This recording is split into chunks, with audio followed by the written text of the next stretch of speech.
नमस्कार साथियों। नमस्कार साथियों, आप सभी का एक बार फिर स्वागत है विवासवन एजुकेशनल फाउंडेशन। आज का जो लेक्चर, जैसा कि हम सभी लोग जानते भी हैं, यह परसेंटेज पर होने जा रहा है। परसेंटेज जो किसी भी कॉम्पिटिटिव एग्जामिनेशन का सबसे इम्पोर्टेंट हिस्सा होता है, और यही इम्पोर्टेंट हिस्सा दो बातों से होता है। पहला तो इसका डायरेक्टली क्वेश्चन तो बहुत सारा पूछा जाता है, दूसरा इसलिए कि इससे इनडायरेक्टली बहुत सारे क्वेश्चंस भी पूछे जाते हैं। तो इस पूरे लेक्चर के अंदर में हम परसेंटेज की कोर कॉन्सेप्ट से परसेंटेज के क्वेश्चन सॉल्विंग तक को डिस्कस करेंगे, और फिर उसके बाद आशा करेंगे कि आप सभी को चीजें अच्छे से समझ में आएगी। अगर आपको चीजें कहीं भी डिस्टर्ब लग रही हो तो आप जरूर कमेंट से कमेंट करके बताएं। तो चलिए हम लोग बिना देरी का आज इस लेक्चर को स्टार्ट करते हैं। सबसे पहले, चूंकि ये जो परसेंटेज चैप्टर है सभी के लिए इम्पोर्टेंट है, तो यहाँ पर बस दो चार नाम लिखे हुए हैं, लेकिन जितने भी कॉम्पिटिटिव एग्जामिनेशन है उन सभी के लिए ये लेक्चर बहुत इंपॉर्टेंट होने जा रहा है। जैसे एसएससी हो गया, रेल हो गया, डब्ल्यूबीपी हो गया, केपी हो गया, और भी बहुत सारे जो वनडे कॉम्पिटिटिव एग्जामिनेशन है या जिसमें भी मैथ है उसके लिए क्या है, इंपॉर्टेंट होने जा रहा है। तो हम लोग चलिए स्टार्ट करते हैं परसेंटेज। सबसे पहले तो हम ये समझ लेते हैं कि आखिरकार परसेंटेज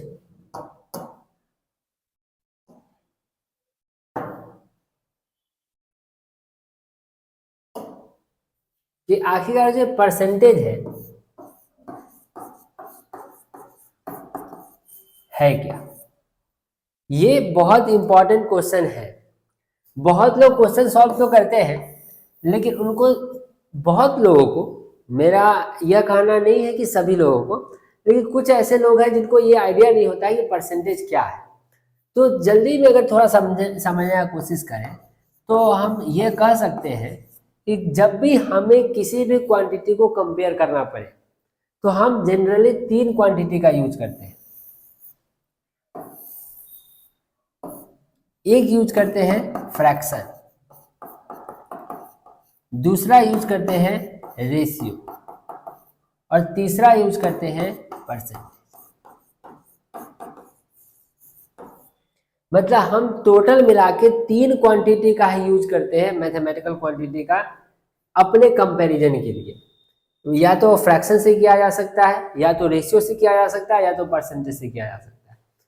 तो पहला आंसर यहीं पर क्लियर होगा कि व्हाट इज परसेंटेज। तो इट इज द ब्रांच और it is the topic through which we compare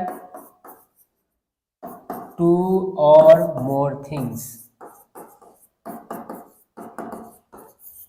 कि यह वैसा टॉपिक है या वह मैथ का वैसा ब्रांच है जहां पर हम लोग किसी दो या दो चीजों से कंपेयर करना देखते हैं।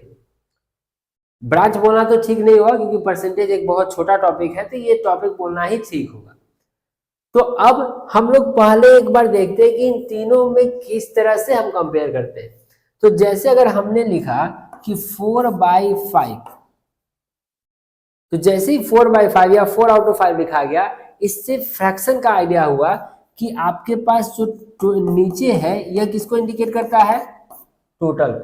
ये जो पॉइंट नीचे आप देख पा रहे हैं वो इंडिकेट करता है टोटल को, और ये जो 4 है यह इंडिकेट करता है डेड पार्ट्स को। मान लेते हैं, इमेजिन कीजिए कि हम लोगों ने कोई पिज्जा ऑर्डर किया। अब उस पिज्जा का 5 पीस काटा गया, हम लोगों ने काट दिया। उसमें से 4 पीस अगर मैंने रख लिया तो मेरे पास जो पार्ट्स बचा वो हुआ 4/5, दैट इज 4/5।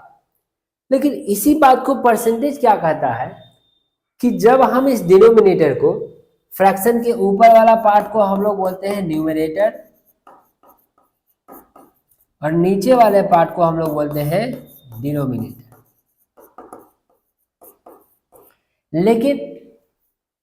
लेकिन परसेंटेज यह कहता है कि अगर हम डिनोमिनेटर को 100 कर ले,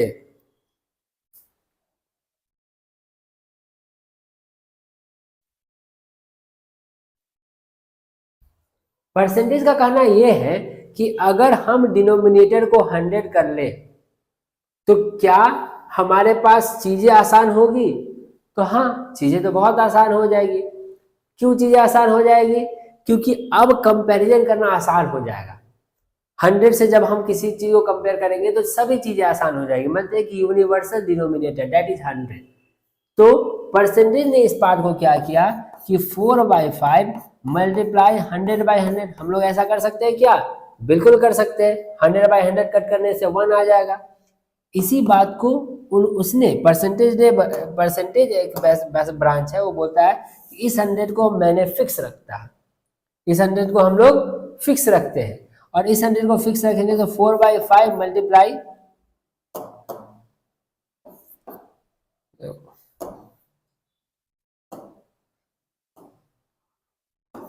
4/5 मल्टीप्लाई ऊपर तो 100 होगा और ये जो फिक्स है 1/100, यह आपका बन जाएगा परसेंटेज। मतलब यह साइन रहा परसेंटेज का, मतलब 1/100 का जो साइन है वही कहलाया क्या? परसेंटेज। इसका मेन काम क्या था कि डिनोमिनेटर को फिक्स कर दे। अब डिनोमिनेटर 100 क्या हुआ? फिक्स हो गया। जैसे ही डिनोमिनेटर 100 फिक्स हुआ तो कंपैरेटिव स्टडी किसके बेसिस पर चली गई? 100 के बेसिस पर। तो अगर हमने काटा 5 से 20 दैट बिकम 80%। तो आप ध्यान दीजिए कि अगर 5 में 4 पीस आपको दिखेगा तो अगर 100 पीस दिखता तो आपको कितना दिखता? 80% दिखता। लेकिन अब चीजें आसान हो गई आपको क्या करने के लिए? कंपेयर करने के लिए। इसीलिए हम लोग जब भी फ्रैक्शन से परसेंट निकालने की बात करते हैं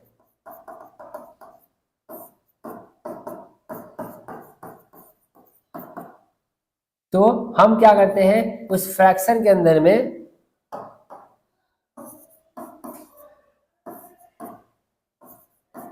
मल्टीप्लाई 100 करके और वहां पर क्या करते हैं? परसेंट निकाल देते हैं। और जब भी हम लोग परसेंट से फ्रैक्शन निकालने की बात करेंगे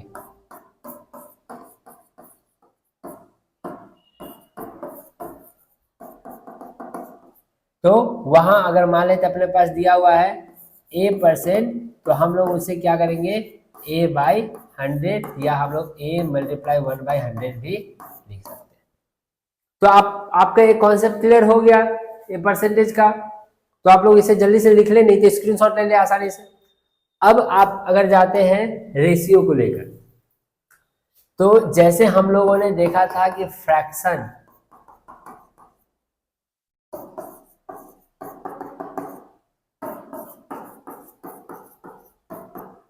परसेंटेज, ओके। तो फ्रैक्शन और परसेंटेज को करना तो आप समझ में आ गया। 4/5 दैट बिकम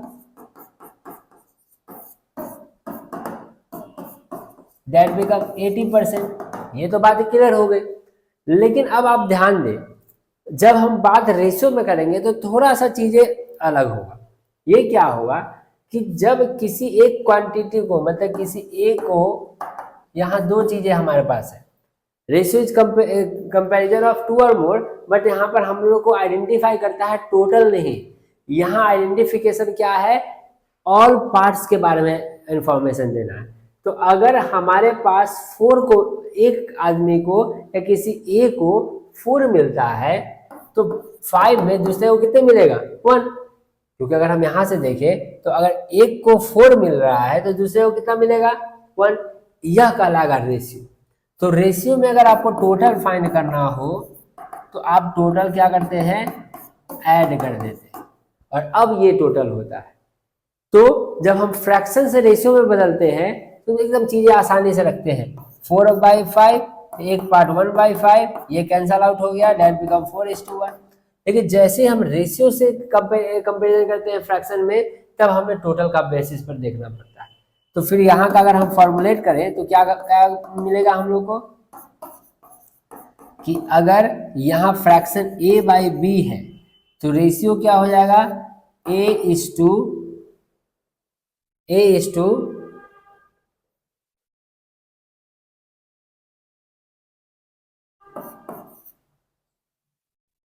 इसमें इसमें आप एग्जांपल से समझ लें तब ज़्यादा बेटर होगा, अदरवाइज आप कंफ्यूज हो जाएंगे। ऐसे अगर हम इसे समझे तो A by B is to B minus A by B, तो बी से बी कैंसल आउट हो जाएगा, तो A is to B minus A, ये आपके पास क्या बनेगा, रेशियो। लेकिन जब आप रेशियो से फ्रैक्शन में जाएंगे,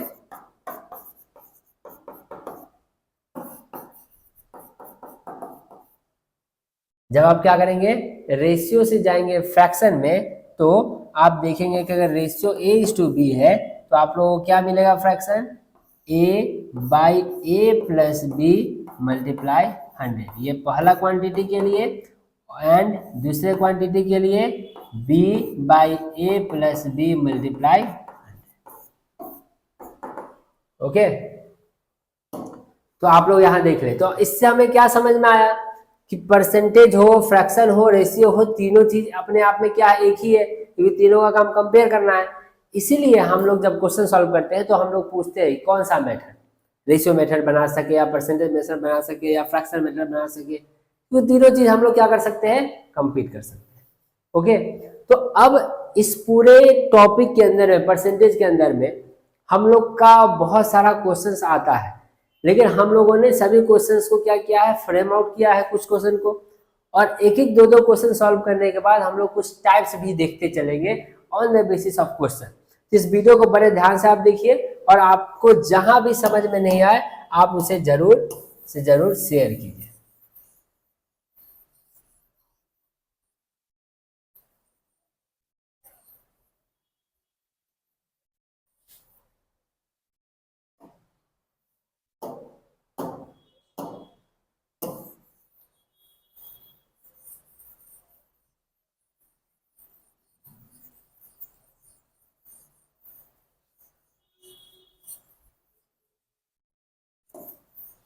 चलिए, तो पहला क्वेश्चन हम देखते हैं, ये क्वेश्चन जीडी का भी आया हुआ है।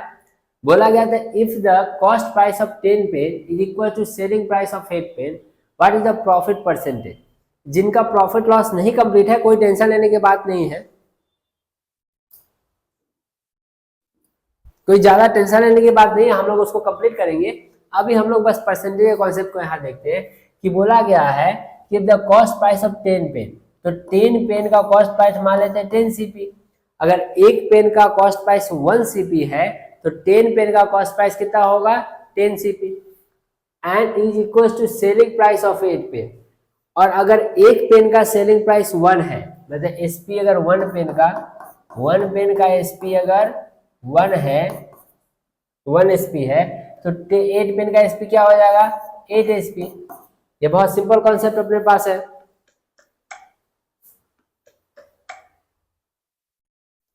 हाँ हेलो, कौन,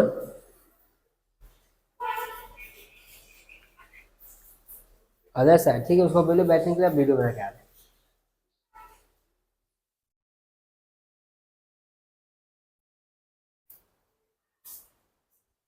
तो अगर एक पेन का सीपी 1 है तो 10 पेन का सीपी क्या हो जाएगा, 10 सीपी। हम लोगों ने मान लिया एक्स वाई की जगह पे। अगर एक पेन का एसपी है तो 8 पेन का एसपी कितना हो जाएगा, 8 एसपी। और अकॉर्डिंग टू क्वेश्चन ये दोनों क्या है, इक्वल है। ओके, तो जब ये दोनों इक्वल है तो हम लोग ऐसा लिख सकते हैं कि सीपी और नीचे लेके आए तो बाई एसपी क्रॉस मल्टीप्लीकेशन, और यहाँ 8 है और ये नीचे चला गया तो कितना हो गया, 10। ओके, कट करना है तो आप कट कर सकते हैं, तो कट करने से अगर 2 से 4, 2 से क्या होगा 5, तो सीपी बाई एसपी का वैल्यू क्या हो जाएगा, 4/5। ओके, अब यहां पर आप ध्यान दें कि सीपी एसपी का वैल्यू कितना है, 4/5।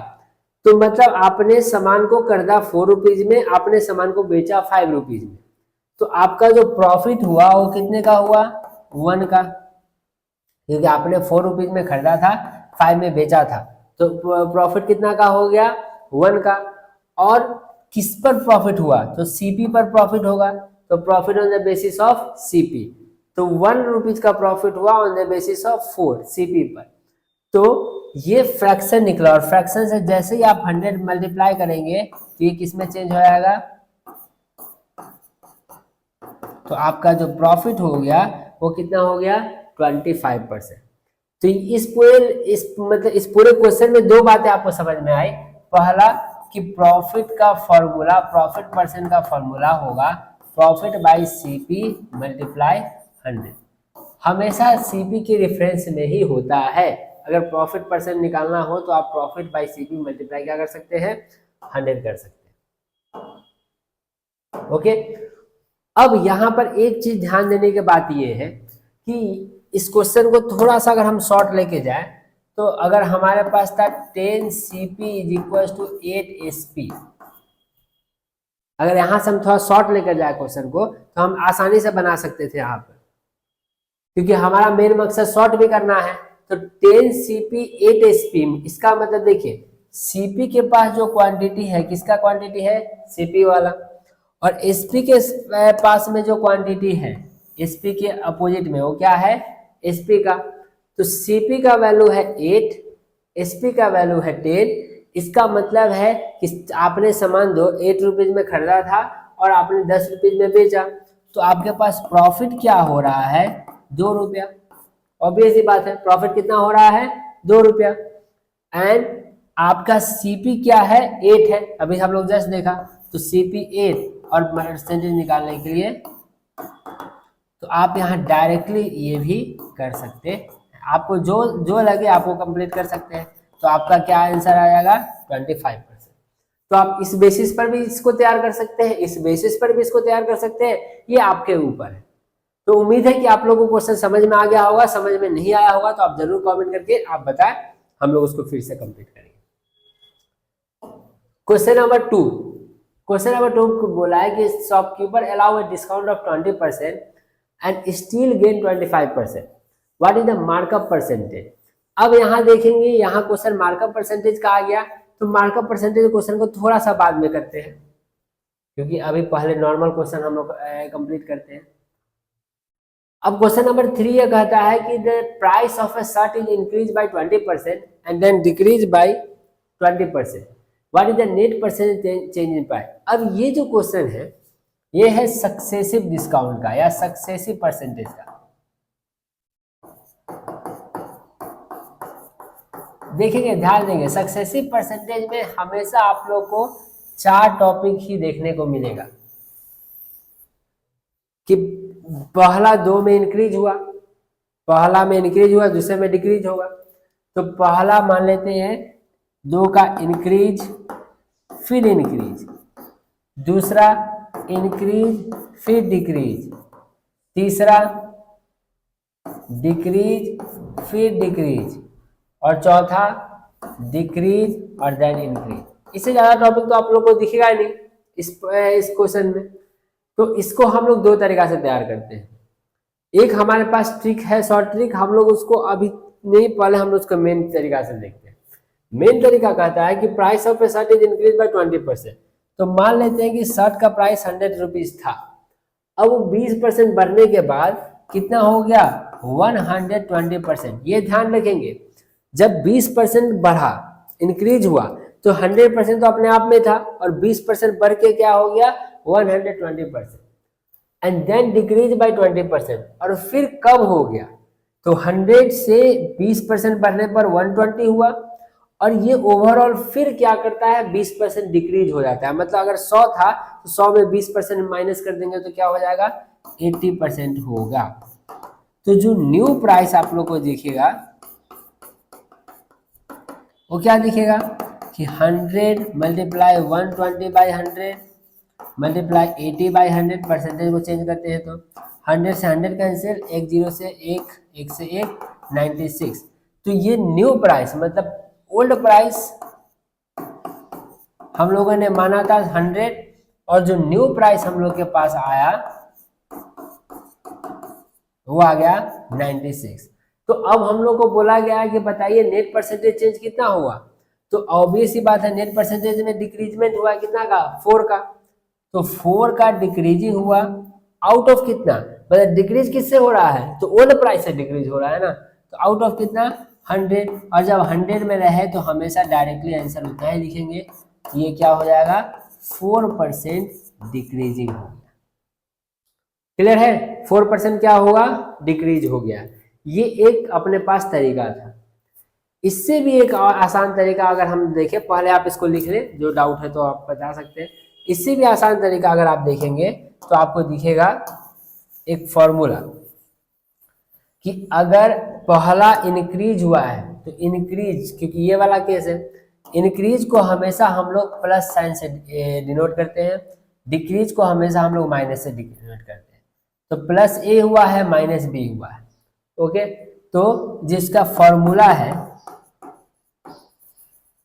कि ए माइनस बी और minus A multiply B bye 100। किसका?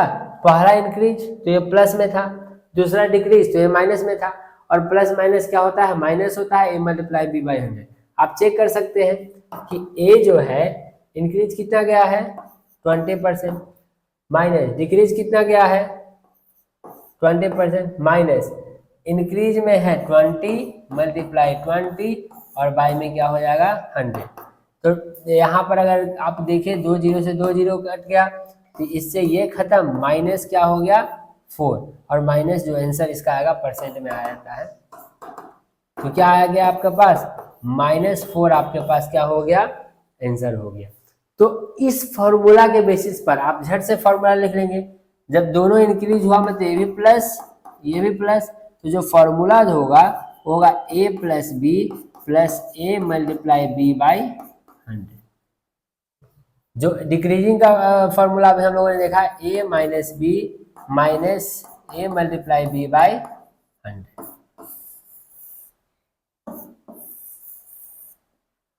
तीसरा फॉर्मूला अगर हम डिक्रीजिंग देखेंगे तो minus A minus B minus minus plus A B by 100।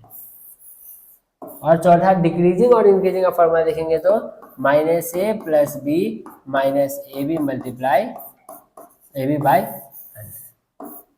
ठीक है, तो सक्सेसिव से इसी तरह से क्वेश्चन आएंगे। आपके पास दो तरीका है, आप दोनों तरीका से कंप्लीट कर सकते हैं।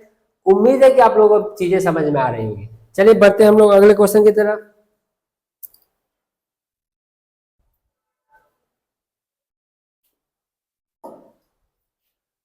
बोला कि अब ये दूसरा टाइप, आप लोगों ने दो टाइप को अच्छे से देख लिया है, दो टाइप के क्वेश्चन को बहुत अच्छे से देख लिया। बोला है कि A's salary is 25% more than B. एकदम आसान सवाल है, एकदम प्यार से देखेंगे। A's salary 25% more than B, by what percentage B salary less than है। मतलब ए का जो सैलरी है, एकदम ध्यान से देखेंगे, ए का A's salary is 25% more than B, B से कितना ज्यादा है? 25% ज्यादा है, प्लस है। ए का जो सैलरी है बी से 25% ज्यादा है।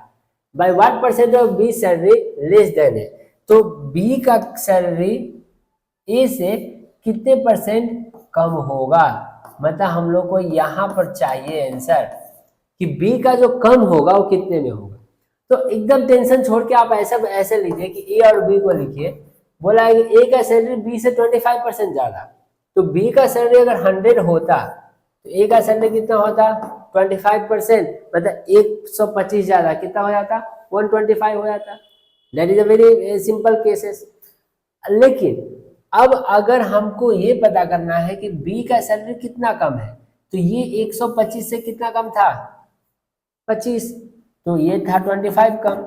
किसके रेफरेंस में? रेफरेंस इज ऑलवेज ए, क्योंकि अब बोला गया है ए से कम आपको बताना है, तो ए से कम बताना है, तो रेफरेंस 125 है, तो ये क्या होगा? 125 होगा। तो ये आ गया आपका फ्रैक्शन। फ्रैक्शन में मल्टीप्लाई 100, परसेंटेज निकालेंगे 25 से, 5 में 5 से कितना हो जाएगा? 20 में, मतलब 20% कम है। अगर हम बी का सैलरी कंपेयर करते हैं विथ ए के साथ, तो क्या कहलाएगा? 20% कम होगा। ओके, तो ये आपके पास एक अलग क्वेश्चन का पैटर्न बन गया कि जब भी किसी का तुलना करना हो तो आसानी से चला आएगा। तो अगर हम इसको शॉर्ट में करें तो क्या करेंगे? ऐसे डायरेक्ट लिखेंगे ए का 25% क्या है? ज्यादा। 25% ज्यादा का मतलब, एक और तरीका आप देख लीजिए।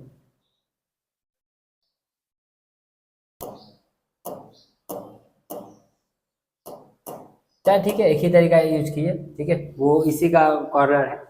तो इस तरह के क्वेश्चन को आप आसानी से आप सॉर्ट आउट कर सकते हैं। चलिए तो नए तरह का क्वेश्चन देखते हैं। बोला गया है in an examination a student score 30% and fail by 50 marks. मतलब स्टूडेंट कितना स्कोर करता है 30% स्कोर करके 15 मार्क्स से फेल हो जाता है। बोला इफ ही हैड स्कोर 40%, लेकिन अगर वो स्कोर क्या करता 40% अगर वो स्कोर करता ही would have pass by 5 marks, लेकिन तब वो कितने मार्क्स से पास होता 5 मार्क्स से। तो what are the maximum marks. एकदम आसान टाइप का क्वेश्चन है ये कि एक स्टूडेंट जो है 30% स्कोर किया, 30% स्कोर करने पर वो फेल होता है कितने मार्क्स से, तो वो मार्क्स होता है 15 मार्क्स। लेकिन अगर वही स्टूडेंट 40% क्या करता मार्क्स लाता तो वो क्या होता पास होता। पास कितने मार्क्स से होता 5 मार्क्स। तो अब इस क्वेश्चन को एकदम अच्छे से समझिए कि 30 से 40 के बीच का कितना अंतर है 10%। 30 से 40 के बीच का अंतर कितना है 10%। तो अगर इसके बीच में कहीं कोई पासिंग मार्क है तो हम देखेंगे कि इस पासिंग मार्क से पुराना मतलब जो ये गेट किया है 15 कम है, और जब वो 40 ले आता है तो पासिंग मार्क से कितना ज्यादा है 5 ज्यादा है। तो ये ऑब्वियस ही बात है इन दोनों के बीच का जो नंबर होगा, इन दोनों के बीच का जो एग्जैक्टली नंबर हम लोग को दिख रहा है वो कितना दिख रहा है 15 5 कितना 20। तो इससे बातें क्लियर होगा कि जो 10% हम लोग को दिखा रहा था वो किसके इक्वल था 20 के। तो अब हम लोग ऐसे समझेंगे कि 20 किसके इक्वल है 10% के। ध्यान दीजिएगा यहाँ पे 20 किसके इक्वल है 10% के। तो हम लोग को चाहिए 100% फाइंड करना है क्योंकि हम लोग को मैक्सिमम मार्क्स निकालना है। तो जो 100% मार्क्स होता है उसे डायरेक्टली हम लोग मल्टीप्लाई करते हैं, परसेंट से परसेंटेज 10 से 10 और ये 20। अब क्वेश्चन है कि ऐसा क्यों। तो देखिए आपके पास डायरेक्टली आंसर भी हम लाए तो ऐसा ही आंसर आएगा। 10% का मतलब 20, तो 1% का मतलब क्या होगा 20/10। तो 100% का मतलब क्या होगा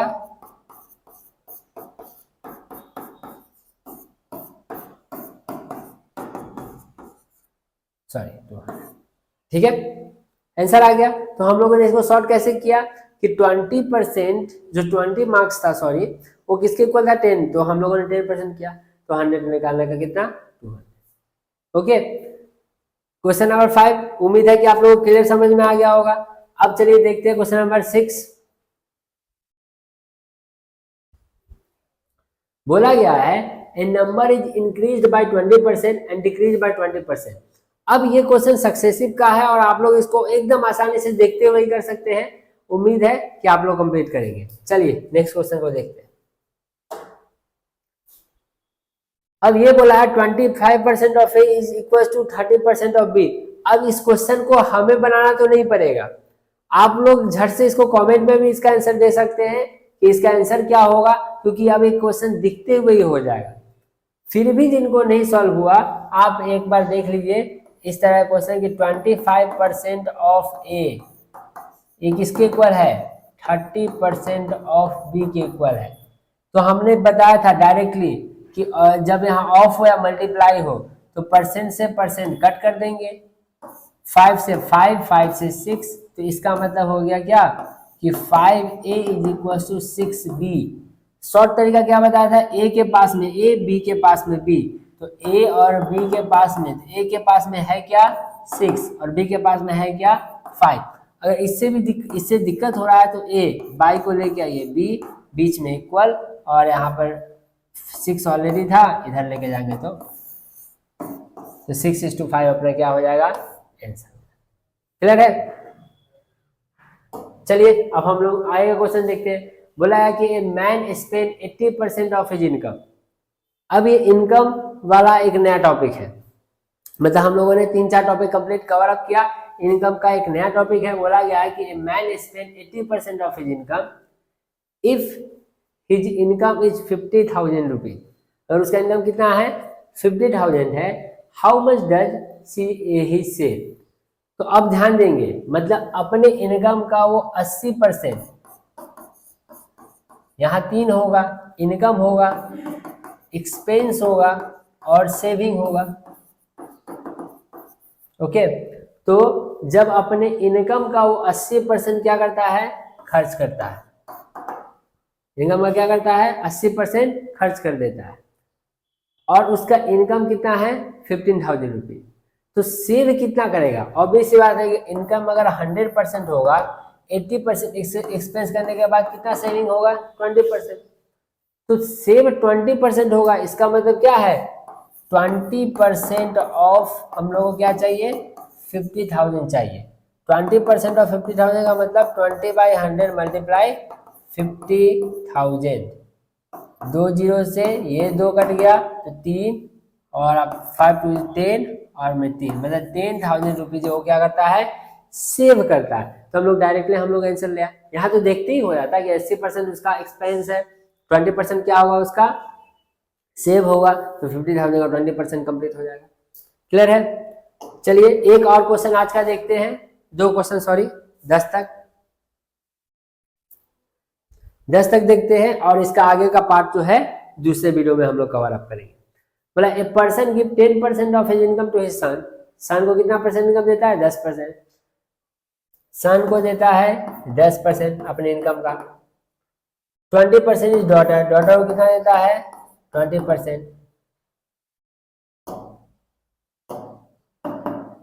ठीक है। एंड 30% टू हिज वाइफ, और वाइफ को कितना देता है वो, 30%। If he still has 24,000 rupees, लेकिन अब उसके पास क्या है, 24,000 रुपीज। ओके, तो उसका टोटल इनकम क्या था। एकदम आसान क्वेश्चन है, अभी हम लोगों ने जस्ट बात किया इनकम को लेकर।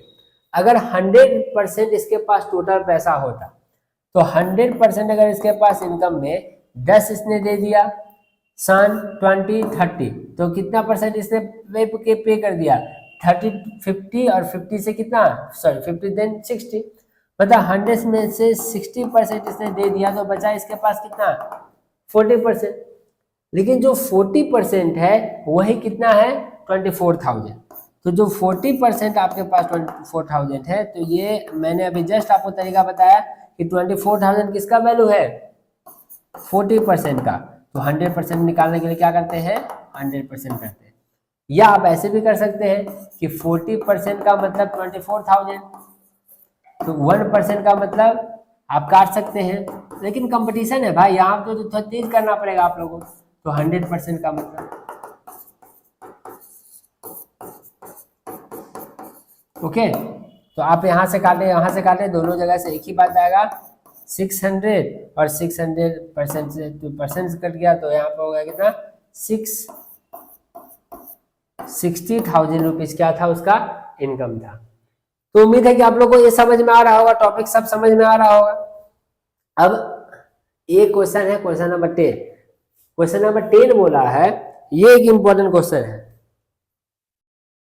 if the price of sugar is increased by 25%, by what percent should the household reduce its consumption to keep the expensive। इस क्वेश्चन को हम लोग अगले पार्ट में कवर अप करेंगे, क्योंकि ये एक इंपॉर्टेंट क्वेश्चन है। इस क्वेश्चन से बहुत सारा क्वेश्चन सॉल्व होता है। इस पार्ट में हम लोगों ने कुछ टॉपिक पर चर्चा किया परसेंटेज का। अब इसके बाद जो हम लोग करेंगे उस कुछ और आगे के टॉपिक पर भी चर्चा करेंगे। इसमें आप लोग को परसेंटेज चैप्टर को कंप्लीट कर दिया जाएगा। आशा करता हूं कि आप सभी लोगों को समझ में तो आया ही होगा, लेकिन घर पर जाकर आप सबको एक बार फिर से चेक करें, फिर से रिवाइज करें, और कोशिश करें कि क्वेश्चन ज़्यादा से ज़्यादा सॉल्व किया जाए, क्योंकि कंपटीशन के एग्जाम में क्वेश्चन ज़्यादा से ज़्यादा सॉल्व करने से ही आपका क्वेश्चन का आंसर मिल सकता है, या आप एग्जामिनेशन में अच्छा परफॉर्मेंस दे सकते हैं। चलिए फिर मिलते हैं हम लोग अपने नए लेक्चर में, तब तक के लिए जय हिंद, जय भारत।